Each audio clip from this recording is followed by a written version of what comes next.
Welcome again to another job matching session. I know we are almost at the end of this cohort. We're also preparing for exams, so I'm wishing you all the best in that. So, for those who may not be part of the Cybersecurity fraternity, my name is Hope, and today we are covering identity and access management. And before we go into that, I'll just take a moment and introduce our speaker, who is Kevin Tuei. Kevin, are you on the call? Yes, I am. Let me just do my video as you do that. Thank you. Okay.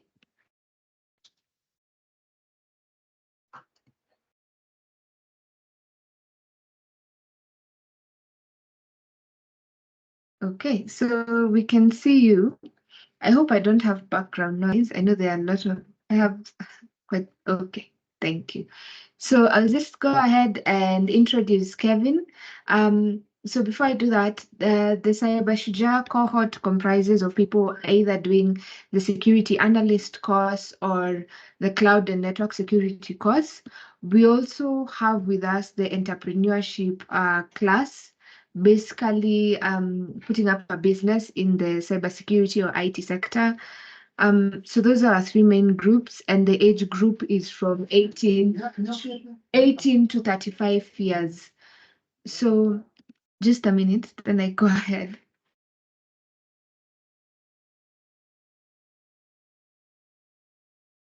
Okay, so I'll go ahead now and introduce Kevin. So Kevin Tuei is a cloud or cybersecurity consultant and a certified educator with 7 years of experience. He has experience as a cloud consultant. Kevin assists clients in migrating on-premise workloads to the cloud. He holds multiple cloud and cybersecurity certifications, including the HCIP security, and has expertise in the cloud adoption framework, AWS well-architected framework, identity and access management. So he's passionate about building tech communities through his roles as an AWS community builder, Atlassian community leader, and Cisco Insider champion. So he also specializes in training on industry certifications from major technology providers and excels in correlation and problem solving. Oh, and he excels also in correlation and problem solving. So Kevin is on a career mission to grow into technical program or project management and use the skills to lead 500 successful projects targeting the SDGs on quality education and gender equality. So that is just a brief introduction about Kevin, and as you can tell, I was reading it. So Kevin can go ahead and just tell us more about himself, what he does, and then, yeah, go into access management. Thank you. Thank you so much, Hope. You're reading that and I was just looking at myself. Do you know, there was one time a couple number of years ago, you were asked to give a brief bio and the only thing brief about is your name. So, so you don't even have a bio, you just have a name that you're given and maybe the schools that your parents chose for you to go to. Some of you might be at that stage, and I can tell you that at any point in time, trust me, they always say you better own it until you have it. For example, like if you're working towards network security, your LinkedIn profile should already mention maybe network security engineer or cloud security engineer or something. So you manifest it even before it happens. That is what I can say. So I know Hope had already told you, she actually asked me for a brief bio. So I had to, so someone can mute, Calvin. Thank you for that. So Hope asked me for a brief bio, so I was actually had to look for my brief bio and also make it briefer. So that was briefer with the brief. So there's another part of my bio that actually says that in another, as when I'm not doing this, when I'm not training, when I'm not mentoring, and also when I'm not assisting clients through my consultancy job, what I also do is I also love going out. I love dancing salsa. I also do a number of different things that make me still make sure that I stay young. So that is just about me. So let me just share my screen and we get on to this. I know we only have 15 minutes to go, and I'd like us to make this as awesome of your time as possible. So I just made sure that that was a bit more vulnerable because I didn't want to make a meal out of that. So just confirm to me, because I'll not be able to be coming back to the chat in case there's anything coming up. So just tell me. Can you confirm that you can see my first slide, right? Oh, Yes, we can. Yeah. Yes, we can. And if there are any hands or questions in the middle of the presentation, I'll let you know. Thank you for that. So you already heard about this, so I'll not go into it. You can check that out later on. So I'll start by asking this, and I think I'll also want to get, so have you ever been hacked? And I think I'll go back to our screen. It will be great for me to see the chats, or even if there's anyone raise their hands to say this. So have you ever been hacked? Anyone? It can be a yes or no. You can even decide to raise your hand and tell us, yes, Madeka Juma. You can tell us. Hopefully, hope I'm not hope no, I'm about to say this. Hope I'm not taking your job, hope, right? So No. Go ahead. Okay. Juma, please go on. Good evening, everyone. Good evening. Okay, so mine was not a hack, but I thought it was a hack. Tell us more. So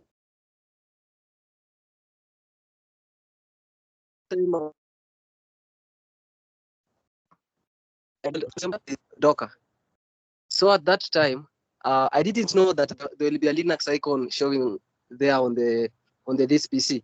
So I thought I was hacked. I even searched. I asked for people only to discover that is Windows for Windows subsystem doing its thing. Yeah, so I thought I was hacked. That is nice. I love that. Sometimes, you know, these new thing, these new trend, you see someone send weird messages. I've been seeing this, for example, early in the morning today in a certain WhatsApp group. A colleague at work posted, do you know this thing like Lipa Caro KCB promotion, and do you know guys have won this amount of money? Try this, thank me later. I don't know whether you know that trend. And then obviously, since I'm the admin of that group, I had to first of all take all my time to delete all that messages as the admin. Then the person came back and posted, sorry, my WhatsApp was tampered with. Then I just told her, please, just say it in simple terms. You clicked something, you are a victim of a clickbait, and then obviously now we are able to see the results of what you did yourself, not that anyone really tampered with WhatsApp, right? So yeah, so that is something. So that will take me to your story. Thanks so much for that, Juma. Sometimes we think we are hacked and we're not hacked, but in any case, there are two kinds of people. There are people who have ever been hacked or are waiting to be hacked. So it depends on where you are. So I'll take you back to my slide, and let me take this to here. So let me just give you a little story of my case. This is called AWS case, that number. I just remember this. Usually you know that every support case has this weird number that you're always told to reference it every time. So I had to have it somewhere because this case lasted around 3 months. It was the craziest support case I've ever had with AWS. For those who are not familiar with AWS is Amazon Web Services, and it's a cloud provider. It's one of the major cloud providers. along with Azure and Oracle and Google Cloud Platform. So I ever gave this talk to another session, and I really enjoyed it. Every time I gave it and I saw this, it was very important for you to get it. So it was all about how I almost lost my AWS account and what I did to secure it, which I'm going to use it to close the session. So what happened is I was doing a nano degree as part of my project. I was upskilling and I was really excited. I was about to just finish. Do you know that feeling when you're about to push your code and hit commit, or usually git commit, and you put the message and you do that, then you do git push, and you just feel awesome as you're seeing the code going out there. Little did I know that I'd also push this .env file, which is basically what holds environment variables. And what happened is I had coded, okay, let me not say I'd coded because this should have not been pushed in the first place, but I'd put some variables which should not have been here. For example, some username, the password, and also it's just that I didn't have it here, but also had already provided access to my access keys, which you're going to see because it's all about identity and access management. And what happened is this. So I had finished the project. I wanted to say, let me just get into machine learning and to do something on what we call SageMaker on AWS. So I attempted to create a SageMaker instance, and I got this error down here, as that you can see, resource limit exceeded. This is what I got. And what happened when I saw this is I didn't panic. I thought, okay, maybe I'm using free tier, I'm using a free tier account. So what will I do? They're just telling me to contact customer support for assistance. So I'd say, okay, do I really need to do that? Let me just leave it at that. So let's move on. I go back to my email, and then I said, and you can see it was the July of 12th, 2022. At around 12:51 a.m., you know, the night thing where you're relaxed and you're feeling that you're doing your thing, and you're finished at around 1 a.m. so that you can sleep. So I get this email. AWS customer, thank you for using your requested a service that requires additional validation, and it has been validated in the Osaka region. That is 12:51 a.m. 2 minutes later, I get another email, but now it says I've been validated for another resource in another region in Cape Town, Africa, for an AWS region. Then another one, as you can see, I think this came a bit later, in Paris region, right? So 3 regions, and I've been validated on services. So in real sense, what happened here is somebody who got access to my access keys was able to request for one of the largest cloud compute servers, around 32 virtual CPUs, which always requires additional validation by AWS before it is provisioned, in not just one, but in 3, not just one, not just 2, but in 3 regions. So I felt that something is not right. So I opened a support case. We always know that is what happening. Started out with a severity of low, and what happened, as you can see, still on the same day, but later on, I think I went to sleep. Then I woke up later on to do this. So long story short, back and forth here, but this is what at the end of it all happened. So AWS sent me this email after 3 months of struggle. As per the agreement that they signed and we never read, customers are responsible for all the activities that occur under the account, and this all includes all the applicable fees. As a once-off, one-time exception, we've approved a credit of this. This credit will automatically absorb any service charges that applied. So what happened in that short period of around 6 hours, $300 worth of my credit was taken up by those huge EC2 computing servers instances. So what does that tell you? Is it made me realize that as much as and it made me really have a knack for cybersecurity, and it took me, when I was still thinking about what should I look at in cloud, That is when I realized security comes hand in hand with just development. You cannot be a developer who doesn't think about security. You cannot be a network engineer who doesn't think about security. So so that takes me to what we call the shared responsibility model. And some of you are doing the cloud security track. I believe you must have already gotten these somewhere, somehow. So AWS has this, and almost all providers, actually all providers, have a shared responsibility model where they're able to demarcate what is the responsibility of the customer and what is the responsibility of the provider. So you can see the customer is responsible for security in the cloud, But AWS, which is the cloud provider, is responsible for security of the cloud. So what does that mean? Let us move to this. So it's all about customer data, the platform, the applications, identity and access management, which are learning today, the operating system, how you've configured your network and your firewall, the client-side data, encryption and data integrity authentication, server-side encryption, networking traffic, protection, which is encryption, integrity, and identity. All these are responsible, the customer is responsible for that.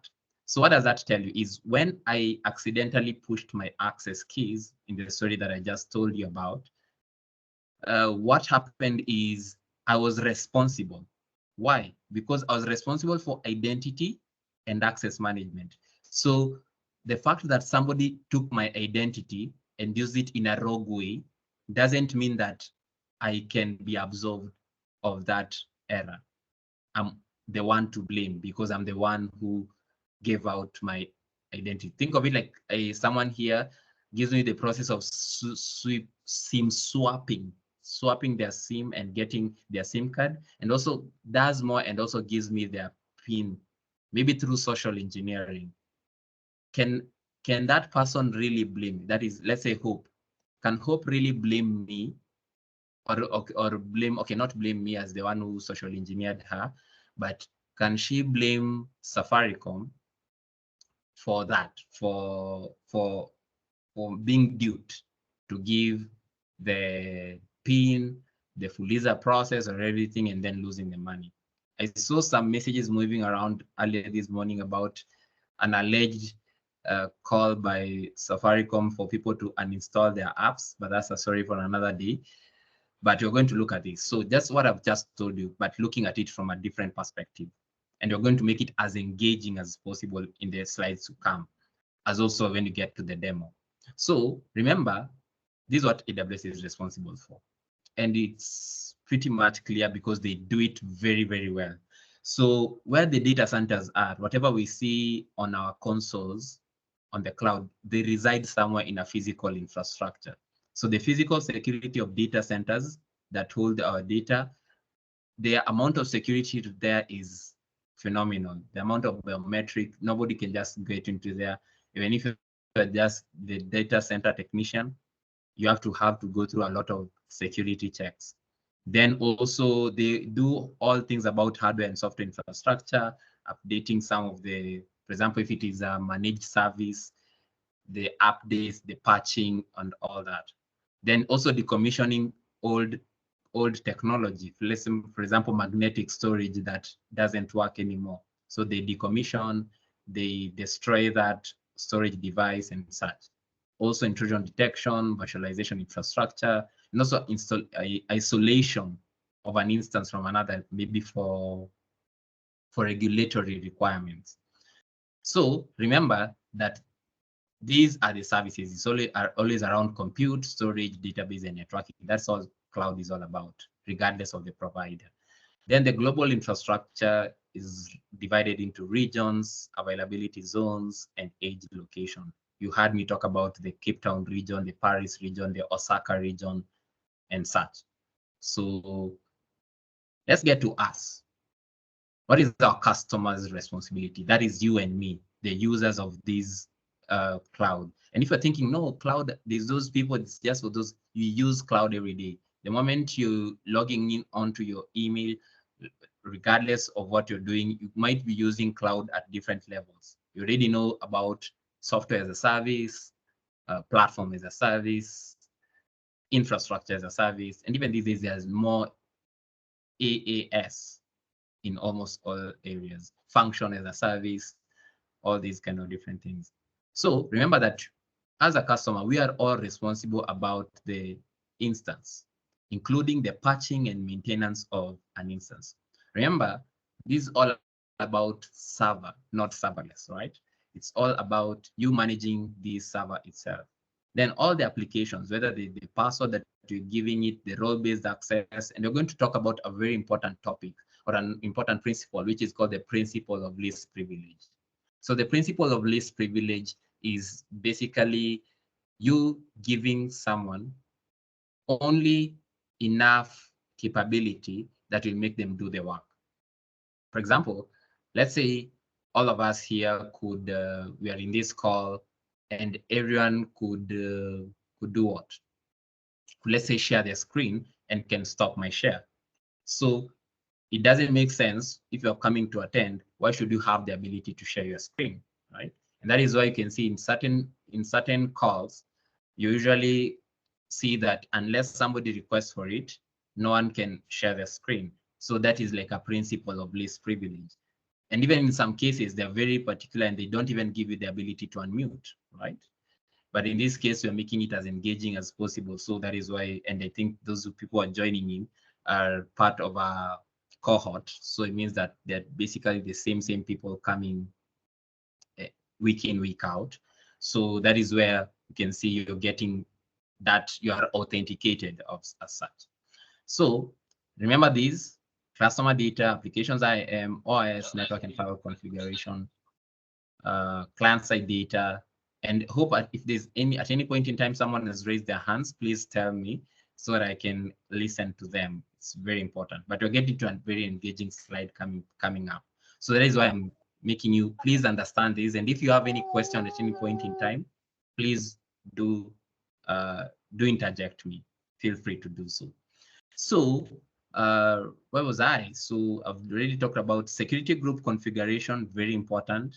Still also responsible. The customer, you and I are responsible for it. Also network configuration and how you manage the account, that is the login and permission settings for each user. So we are having this engaging activity. So let us consider this deployment. So we are having the AWS cloud. We're having S3 service, which is an object storage service, usually one of the largest object storage services we have in the cloud. So then somebody can mute. Kuweka hewa kwa hii mpira. Ananiambia ati 20 bob. Samuel, mute your mic. Bana si 10 bob hii mpira. Okay. Awesome. I don't want to really go back there to make my work so hard. So where was I? So, and trust me, this just the guy who just done that, it just caught me something. Sometimes we really lie to ourselves. For example, what would be the essence of you spending 1 hour of your time, right, being on a call that you're not going to gain anything from by not being present, right?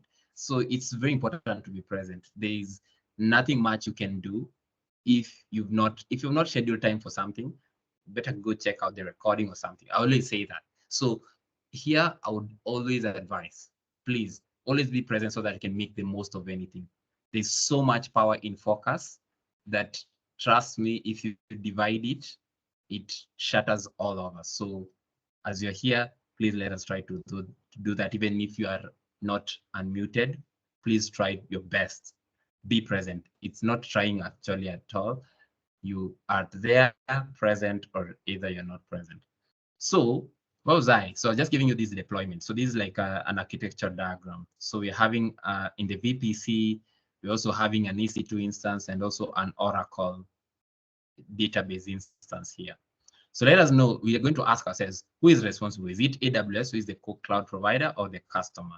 So first of all, let us see upgrades and patches to the operating system on the EC2 instance. Somebody can tell us, and you can please unmute because I'll not be able to see the chat. Somebody can tell us this. Who is responsible? Is it AWS or the customer for upgrades and patches? I think is AWS. Okay. Okay. Leave it at that. Anyone who else thinks otherwise? Upgrade and purchase the operating system on the EC2 instance. Okay. Claudius, you Let's leave can it go at that. ahead. Yes. Sure, okay. I think it's the customer, because you have to upgrade your servers. Okay, I'm hearing you from afar. Maybe you can go closer to your mic, but I think you're saying the customer because? It's the customer, because actually it's the customer's responsibility to update the servers. Okay, awesome. Okay, we're going to see in the next slide. So physical security of the data center. Who could this be? You can remain unmuted and tell us all of this so that it's a bit faster. I don't know who that was. It's the name. Yeah, we so that have can check. Daisy. Daisy, you Yes, can go Daisy. ahead. Yes, Daisy, you can go with this. There's another scenario, so somebody else can take this so that we move faster. Yes, okay. Physical security. Personally, I think it's Amazon. Okay, okay, Yeah. awesome.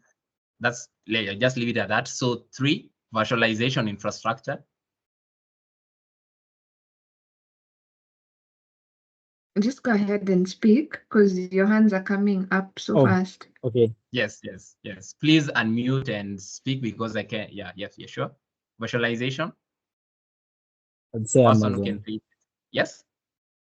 I'd say Amazon. Okay, awesome. You're going to see the answers in the next slide. So number 4, EC2 security group settings. I think it's the customers. Okay, that's the customer. Okay. Consider configuration of applications that run on the EC2 instance. Customer. Okay, awesome. Number 6, Oracle upgrades or purchase if the Oracle instance runs as an Amazon RDS instance.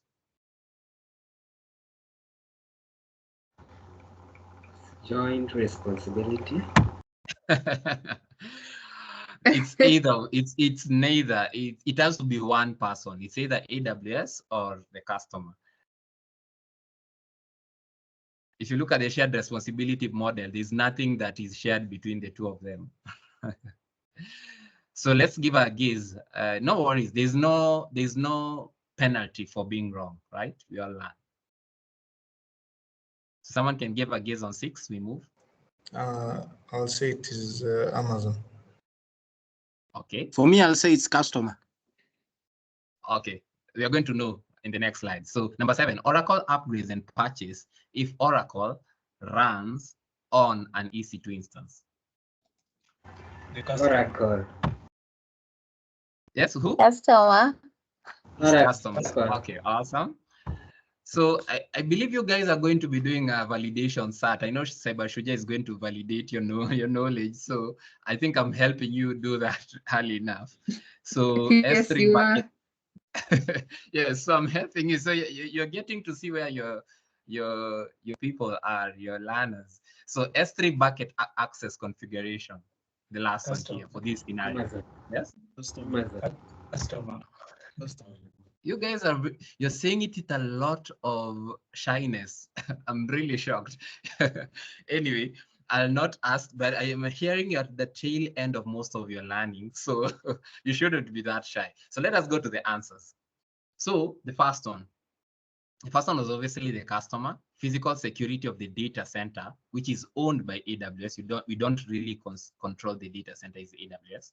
Virtualization infrastructure, which also powers the physical servers so that it can provide many instances, is obviously managed by AWS. The EC2 security group settings is managed by the customer. You remember we talked about security group settings in the previous slide. So then also configuration of applications that run on the EC2 instance is the customer, because the moment you see something running on the EC2 instance, that is the customer, as you can see here. Then Oracle upgrades or purchase if the Oracle instance runs as an Amazon RDS instance. So what happens here, the customer is interacting with Amazon RDS. They are not interacting with the instance behind Amazon RDS. They just want the service. They don't care whether the Oracle instance is on EC2 or is it serverless or whatever it is, or whether that EC2 is managed by AWS. So you can see that Oracle instance is managed by Amazon because it is running behind Amazon RDS as a service, the relational database service. So hope those who are thinking about this being the customer, you've gotten that. And you can see the difference here. Oracle upgrades or purchase if the Oracle runs on an EC2 instance. So if you spin up an EC2 instance, which is a compute server, and you install Oracle on it, then you cannot ask Amazon or AWS to come in and help you do upgrades and or purchase, because they don't even know that you've installed Oracle in that EC2 instance. That is why you can see it is your responsibility. Then finally, S3 bucket access configuration. We talked about identity and access management being the responsibility of the customer. So that is why you can see this one is here. So that was a good trial. I think most of you got, I think it's around 6 out of 8. We only missed around 1 or 2. So you're doing well. So let us look at this final scenario for the responsibility. So we are having these, let's first of all look at the architecture. So we are having these all the Amazon Web Services Cloud. So we are having access. So you can access this configuration either through the AWS Management Console here or through the AWS CLI command line interface. And for the CLI, you have to use SSH keys, right? Then you access the resources in this VPC through an internet gateway. And within the VPC, you're seeing that you're having a web server that is on EC2 that has been deployed on EC2. It can be a PHP server, a LAMP server, or a Django, or whatever it is, just a web server there. Then it is within a subnet for networking. And this EC2 instance also is connected with an S3 bucket that has objects, whether it is writing to it or receiving from it. So now that we've understood the configuration, the architecture, which is very important, if you're looking at any kind of work, whether it is in cloud security, you have to consider the design and the architecture first before you get your hands dirty. So the first question, ensuring that the AWS Management Console is not hacked. Is it the customer or is it AWS? Somebody can unmute. I'll say it's AWS. Okay, awesome. Configuring the subnet. AWS. Custom. Okay, I'm hearing, I think the higher numbers was on customer, so I'll take that one. Then configuring the VPC. Still the customer. Okay. Customer. Protecting against network outages in the AWS regions. AWS. AWS. Awesome. Thank you for the engagement. Securing the SSH keys. AWS. AWS. The encryption and everything. Securing the SSH Both. keys. Customer. Okay. Both. I'll take it as an abscondment or a pass because I'm hearing the same for both, but you're going to know. Then ensuring network isolation between AWS customers' data. Ensuring network isolation between the okay, AWS. Anyone else? Do you think about? Or you're all doing AWS? Okay. AWS. Okay. Awesome. So ensuring low latency network connection between the web server and the S3 bucket. Customer. This low latency network connection between the web server and I'm hearing customer. Then AWS. enforcing multi-factor authentication for all the user logins. Customer. Customer. Okay. Customer. Okay, awesome. So, okay, good. So let us get to the answers. So this one was clear. It was AWS. Configuring the subnet was the customer. Configuring the VPC was the customer. Protecting against network outages was AWS. Securing the SSH keys, which most of you were split, is the customer. Why? You remember I've just told you my story, right? I was the one who was irresponsible with my access keys, right? And the fact that I didn't secure them, my account got compromised. So, and at the end of it all, AWS sent me an email and told me that I'm the one who was responsible, should have been responsible enough, and I should have secured my access keys. Same case to SSH keys that you use to interact with resources when you use the CLI. It's also your responsibility.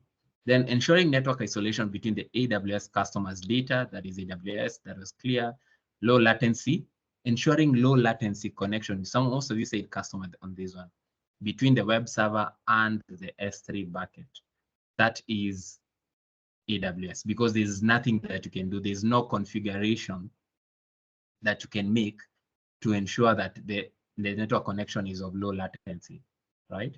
Maybe you can decide to put them in the same availability zone just to ensure low latency. But as long as something is in the same region, for example, the two services, then it's obviously up to AWS. Then MFA, which you're going to see, is very important that you enable it. If you're having any account, it's your responsibility. So thank you so much for that engagement, because that is now how you get to learn whether you really understand the shared responsibility model.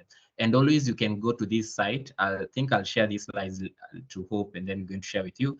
Go to this site and go to understand more about the shared responsibility model. As you can see, there's nothing that they share.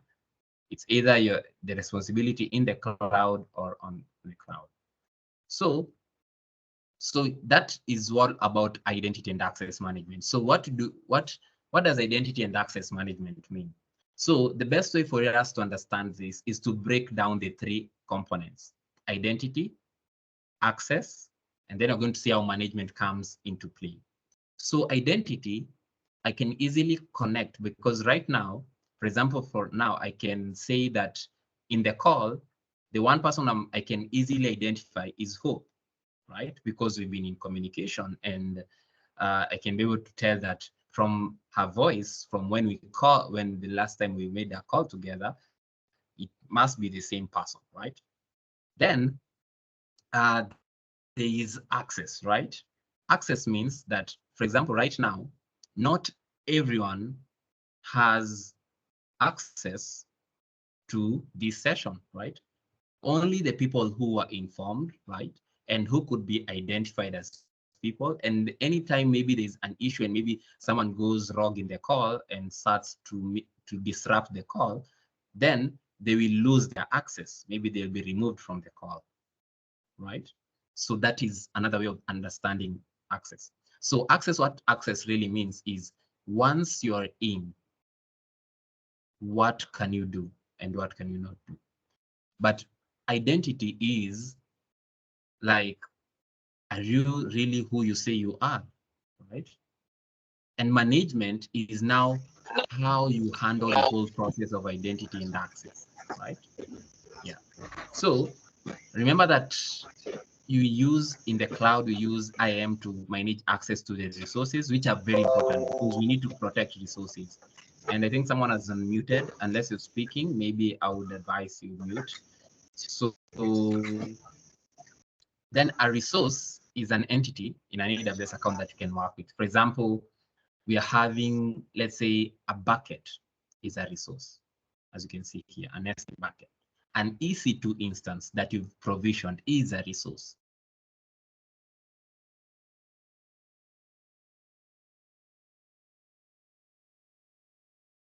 Kevin, your mic is muted.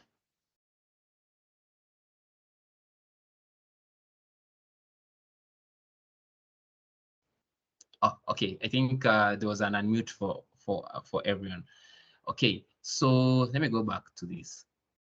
So again, what I was just telling you, sorry about that, maybe I left it somewhere. So I'll just say that these are some of the example resources, and identity and access management, an example of that is controlling who can terminate EC2 instance, which is a very sensitive thing. You can imagine if you terminate an EC2 instance that is in a production environment, and the amount of disruption you can cause for the people who are relying on that instance for service provision. Then again, Another thing is it can also be a cybersecurity event. For example, if EC2 instances are being terminated left, right, and center, and you have no control over that, that is an issue. So you can also define what you call fine-grained access rights. What does that mean? It means that you can go deeper. You can decide who can access this resource, who can or who cannot, which resources can be accessed, and what can the user do to the resource. So, and how the resources can be accessed. So that is very important. So IAM, remember, the good thing with IAM, as you're learning it, it comes with on an AWS account at no cost, which you're going to see when I log into my cloud management console. So that's a good thing about it. It's one of the few security services offered by most cloud providers at no cost. Remember, these are the components of IAM, very important. Anytime you're thinking about identity and access management, it's always boils down to these 4 components. An IAM user, which can be a person or an application that can authenticate with an account. For example, when I log in to my AWS management console, I'm considered an IAM user. If an application is able to get rights, which I'm going to show you in the console, then they're considered a user. Then an IAM group is a collection of what?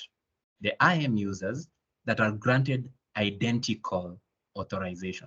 What that means is, let's say all of us here, because we are in the Cyber Shuja program and we are doing different tracks, and also since these are an open session, then we're given identical authorization to this session. There's no one here who is listening to me and are getting it in parts. They're getting it in full, right? So that is how you can think about IAM users. You can have maybe somebody else that taking, let's say, a degree course, right, in a university somewhere. Maybe let's say computer science or forensics course. So because there are a collection of students who are taking the same course, you can think of the same as an IAM group. Then you have an IAM policy. So a policy is a document that defines which resources can be accessed and the level of access to each resource. So those 2 things mean that you need to have, for example, let's say when you go to SGR, for example, you're going to the terminus and you're going to Mombasa, or you're moving from Mombasa to Nairobi through the SGR.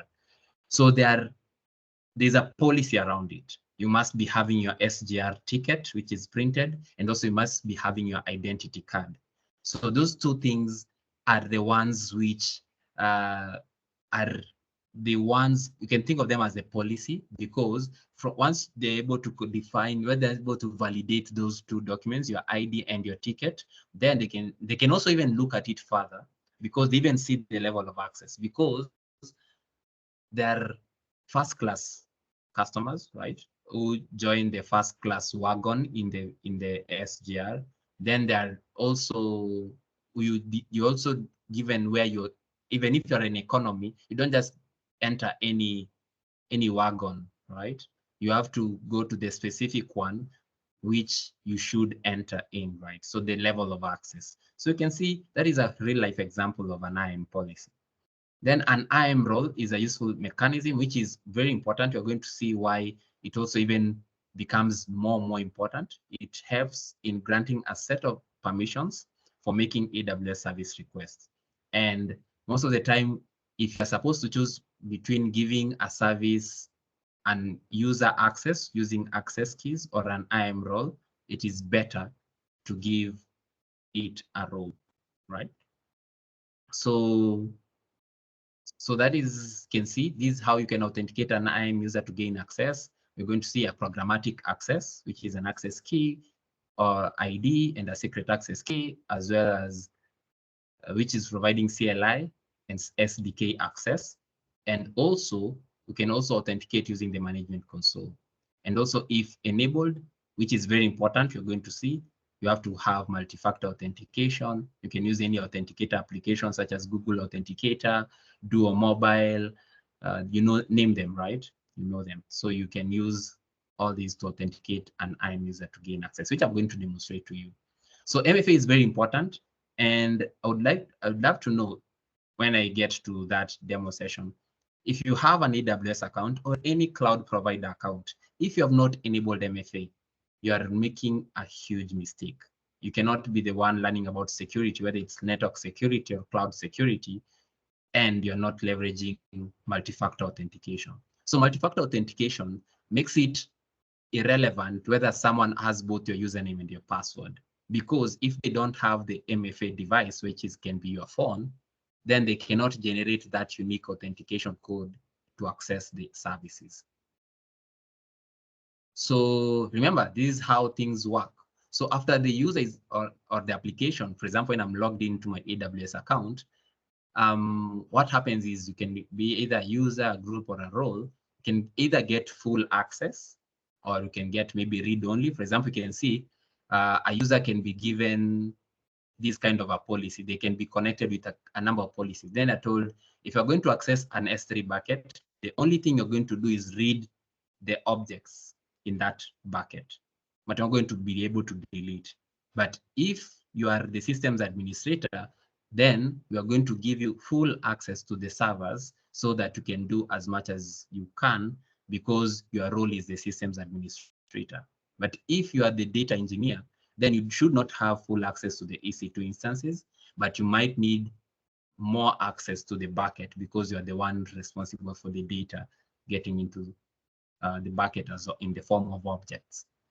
So another thing that is very important is authorization. So you need to assign permissions by creating an IAM policy. Permissions determine which resources and operations are allowed. So what does that mean? For example, you can be having, which you're going to see on the next slide, and I already told you this earlier, the principle of least privilege is all permissions are implicitly denied by default.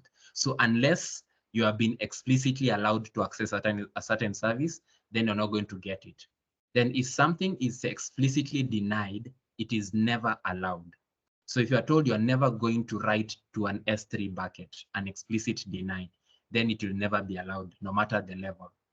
So remember, the best practice is always to follow the principle of least privilege. And what that means is, as much as it is very hectic, but it is going to help you and save you a lot of stress in the long run, because the laziness of giving someone more than they require can come back and haunt you as a network security or a cloud security engineer.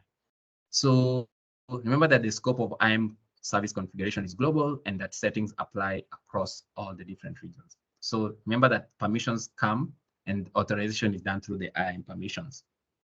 Another thing is very important is the IAM policy. I'm not going to go too much into this. You must be going through this with your trainers. And it's just that I need to take you through this because I'm assuming we are also having people who joined us who are not part of the program and would want to know what IAM is all about. So this document is what I already mentioned earlier. It's now, the more important thing about it is fine-grained access control. So there are two types of policies: identity-based and resource-based. And what comes up here is, which I'm going to let you do later, is resource-based policies are attached to resources, and identity-based policies are attached to either an IAM user, IAM group, or an IAM role. So they just define what can be allowed or not allowed by an entity. And remember that a single policy can be attached to multiple entities, and a single entity can have multiple policies attached to it. That is the beauty about it. So this is just an example using a JSON file, and I'm not going to go into the details of this. I'll give you the slides. You're going to check it out. And I already mentioned about what resource-based policies are, and this is where I wanted to get to. So remember, this is you're going to ask yourself these questions.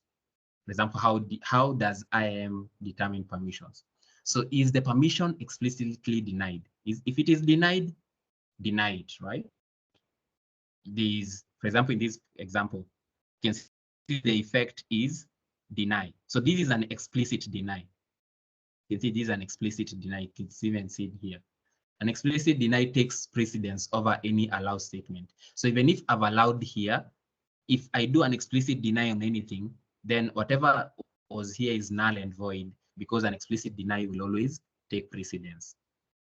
Then, if it is not explicitly denied, you're going to ask ourselves, is the permission explicitly allowed?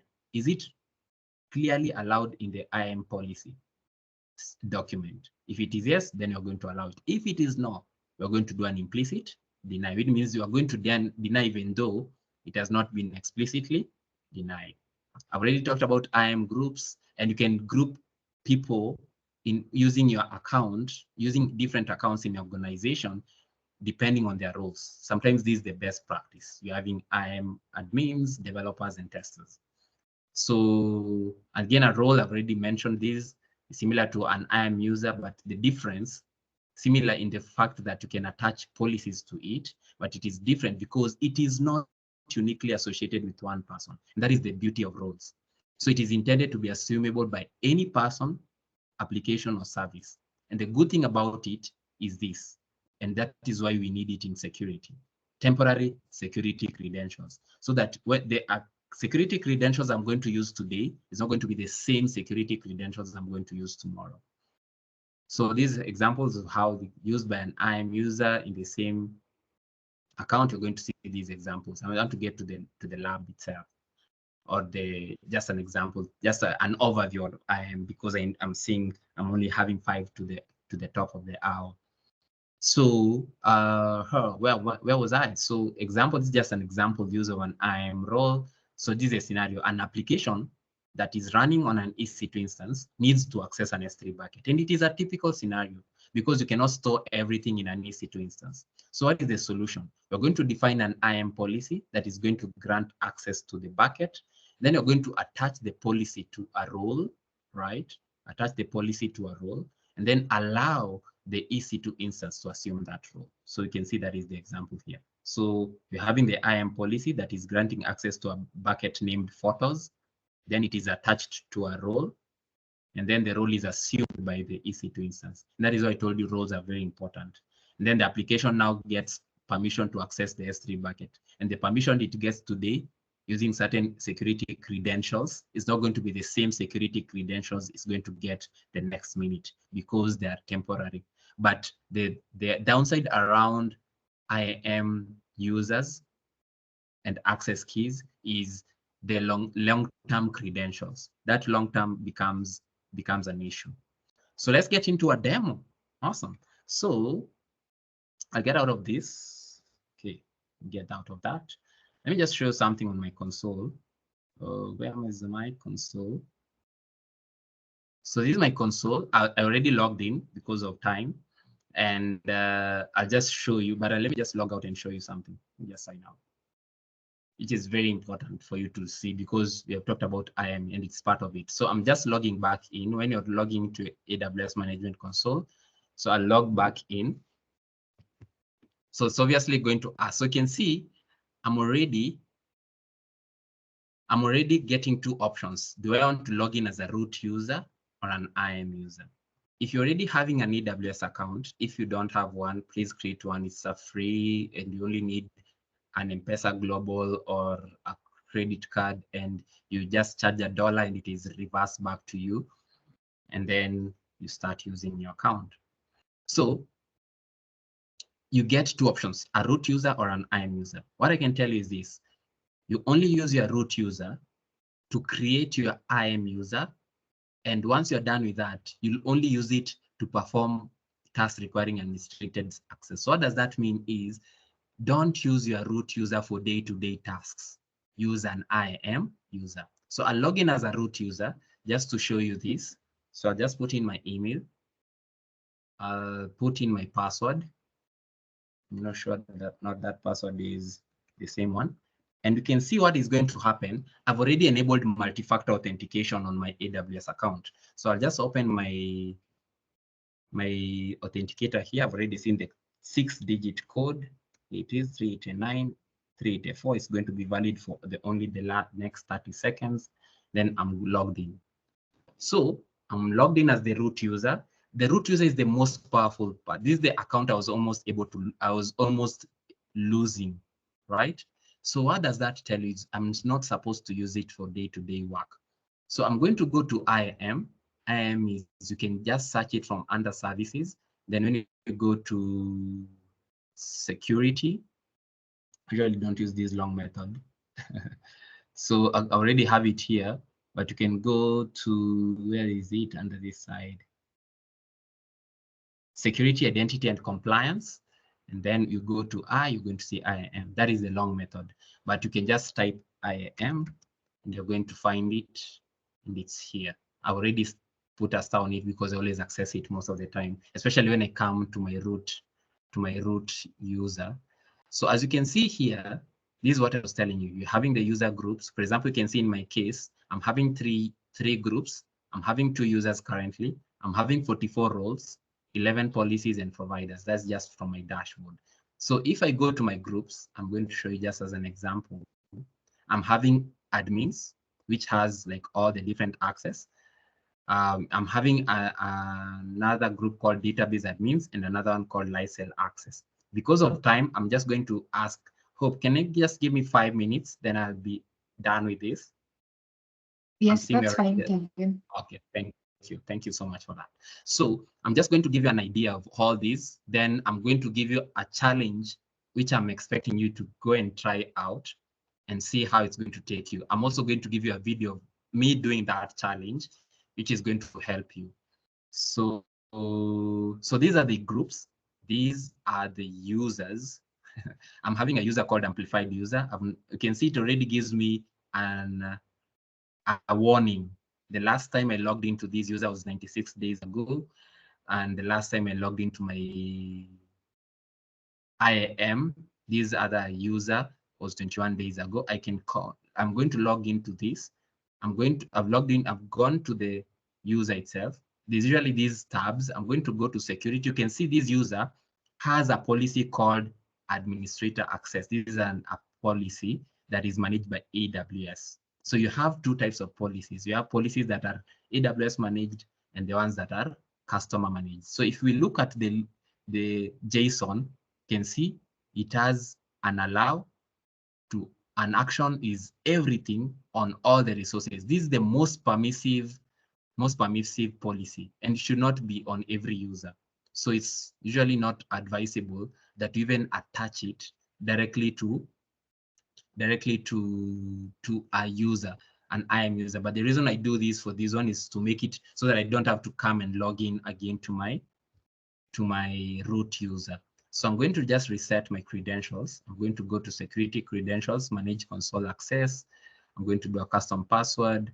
Then I'm going to put in a password. I'm not going to show you that. Okay, then I'll not just create. Then I think I'm good. I'm going to apply that. Then I'm going to close that. Then also another thing is the access keys. As you can see here, I'm having an access key, this one, which I can use for programmatic access. I used it last 21 days ago, and usually it's not advisable for you to maintain access keys a lot. If they're not being used, you can also deactivate them. So this one helps with the programmatic access. I can create a new user.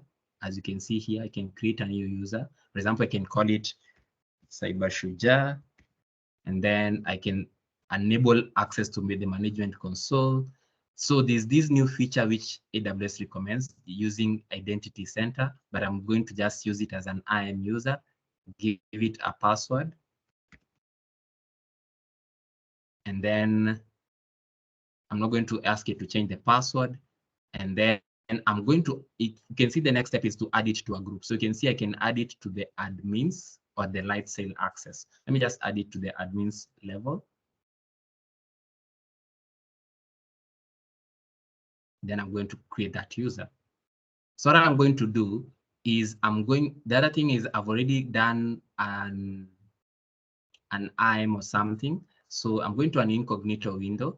I'm going to type AWS Management Console so that we log into that user.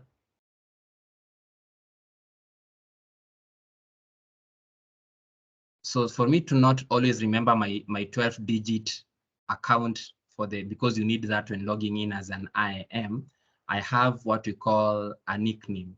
So when I go to IAM user, instead of putting my 12 digits, I just type my nickname and my account alias.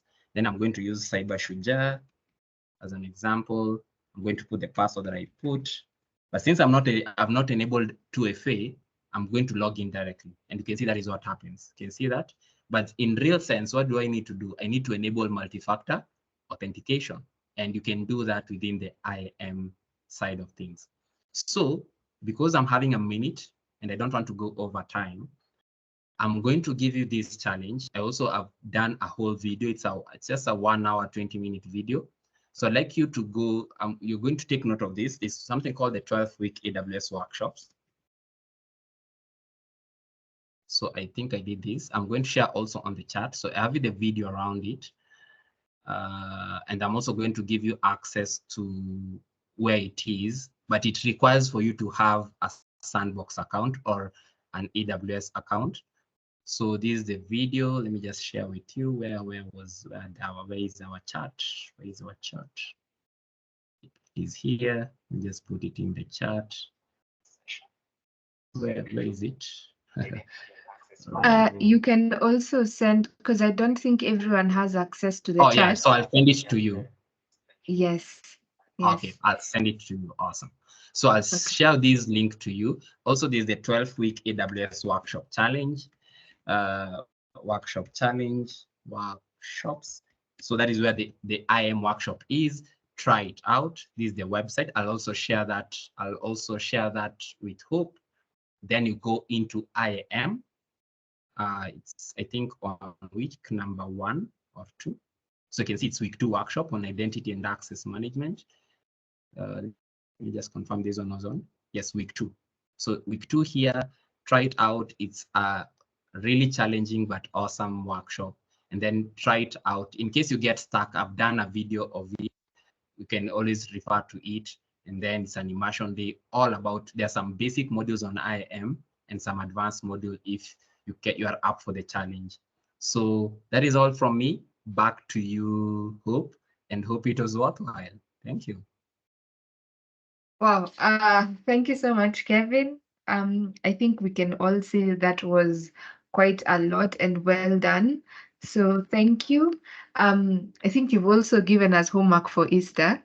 There went the holiday. Yeah, sure.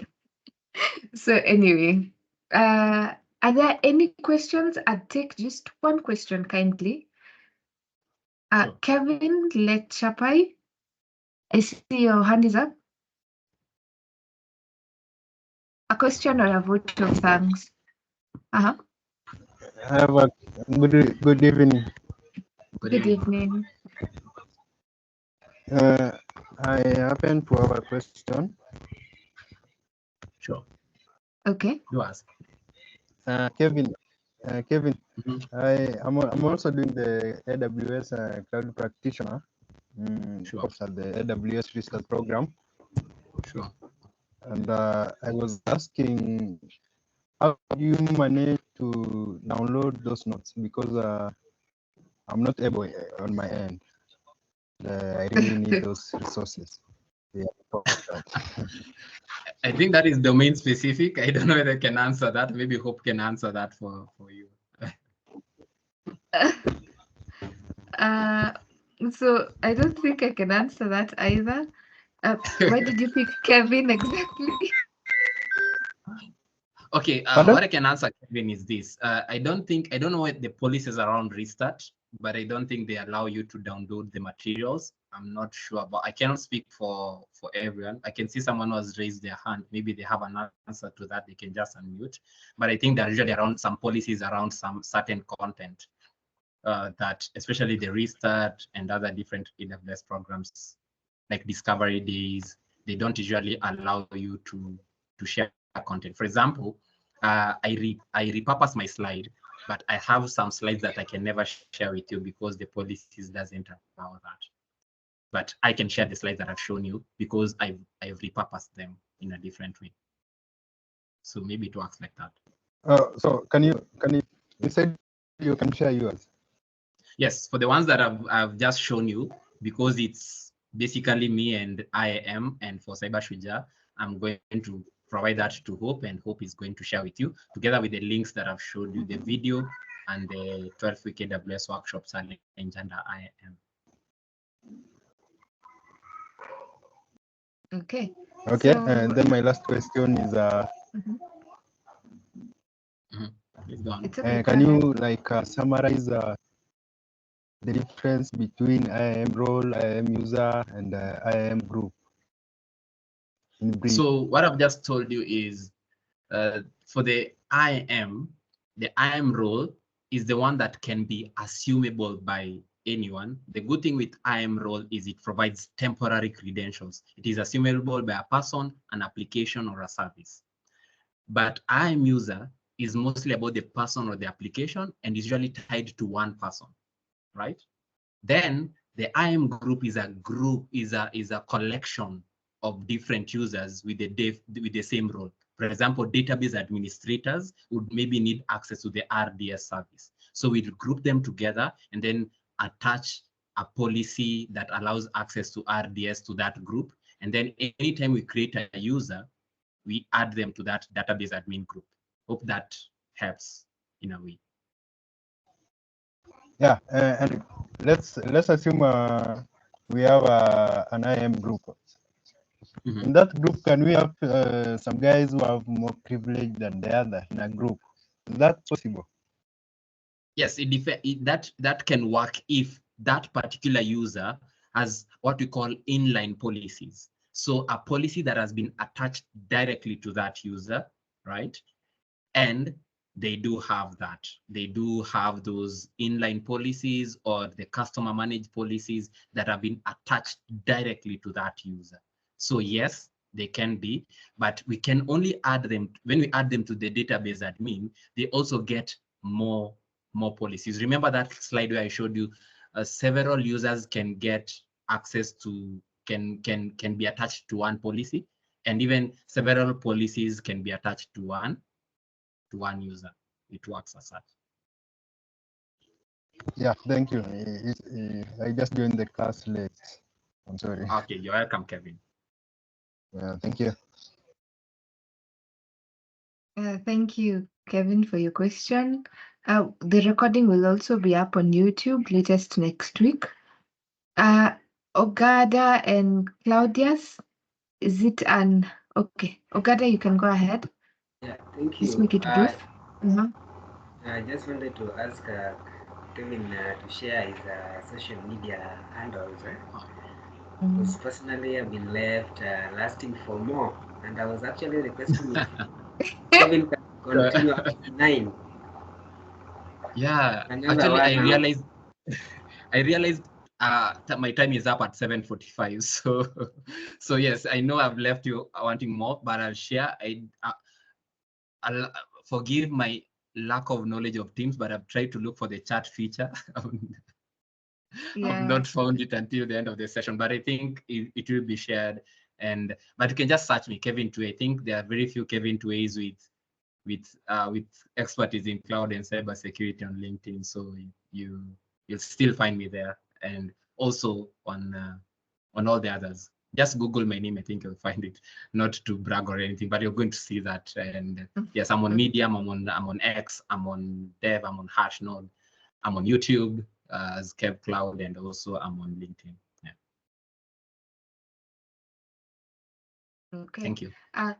Claudius?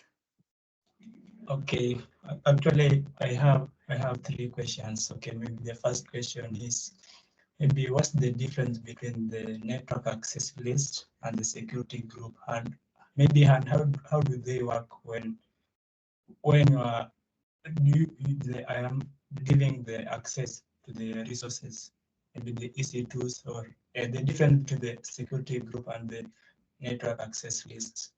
Then the next question was about you're saying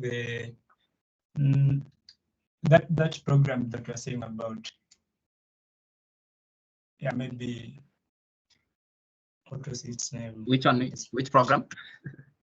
The 12 week AWS workshop challenge, or what?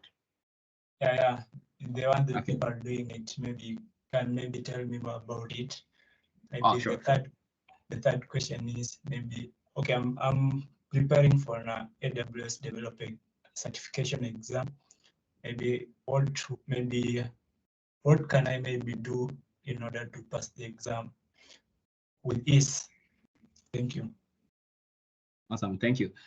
Just to get a clarification, you talked about the difference. You are asking about the difference between network access control lists and security groups, right?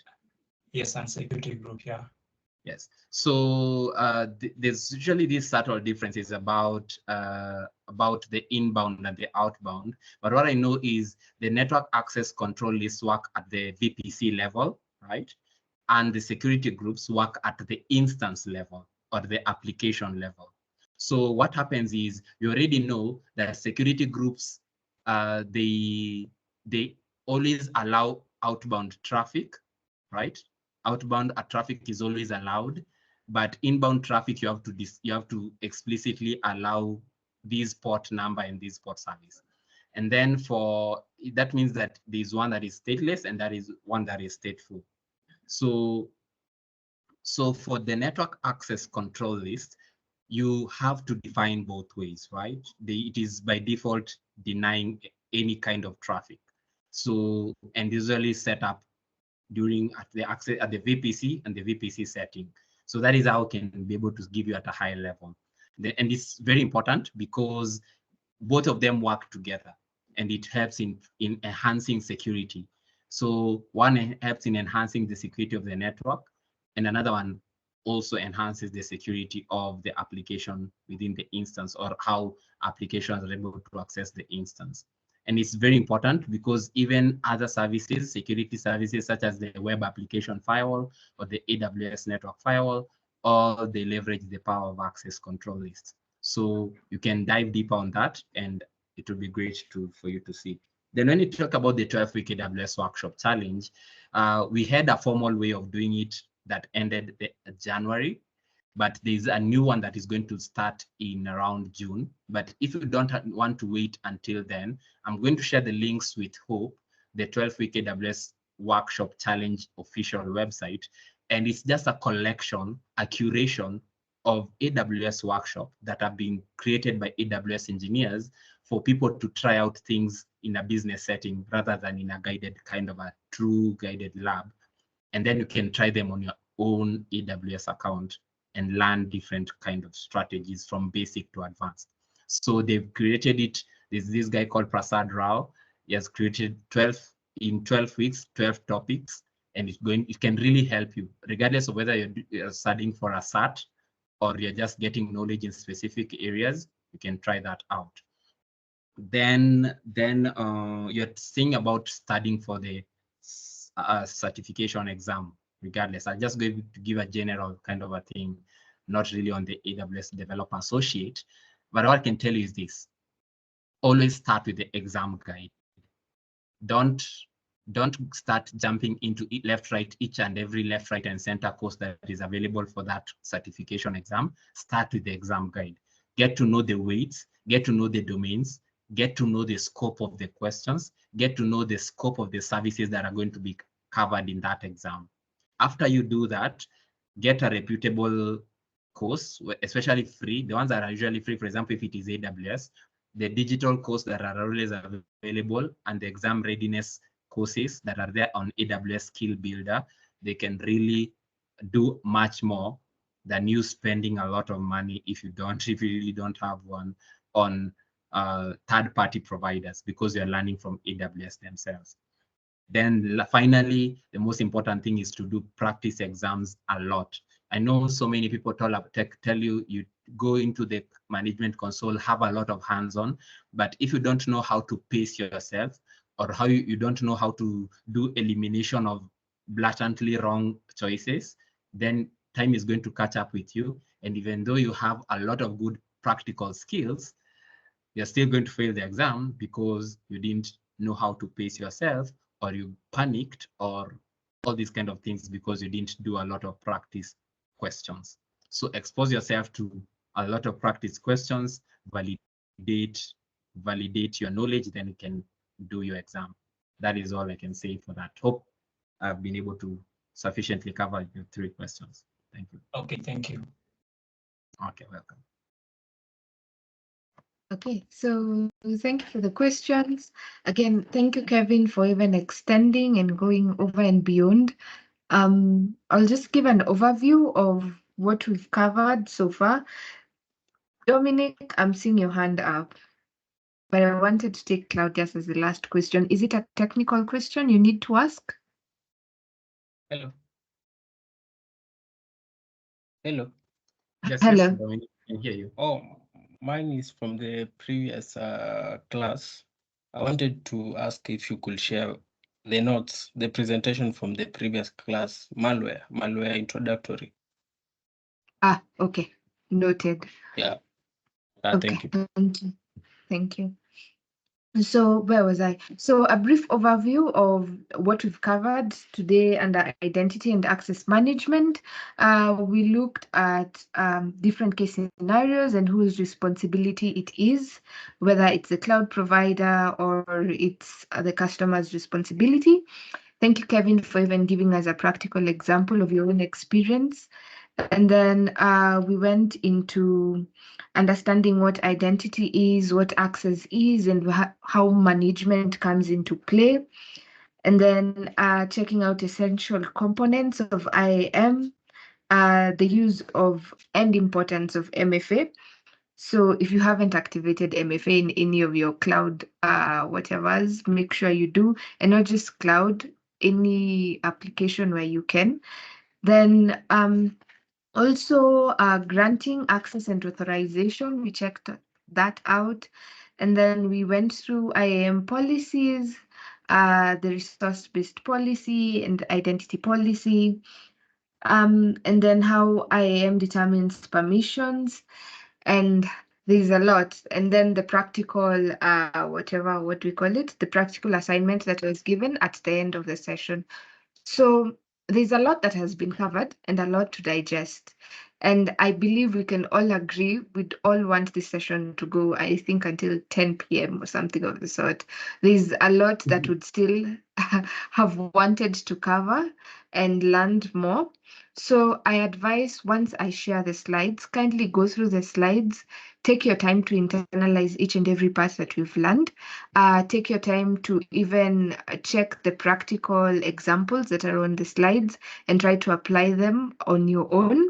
If you encounter any issue, I believe our cloud and network trainers, that is Keith and yeah, your cloud and network trainers are available. So make sure you can reach out that way.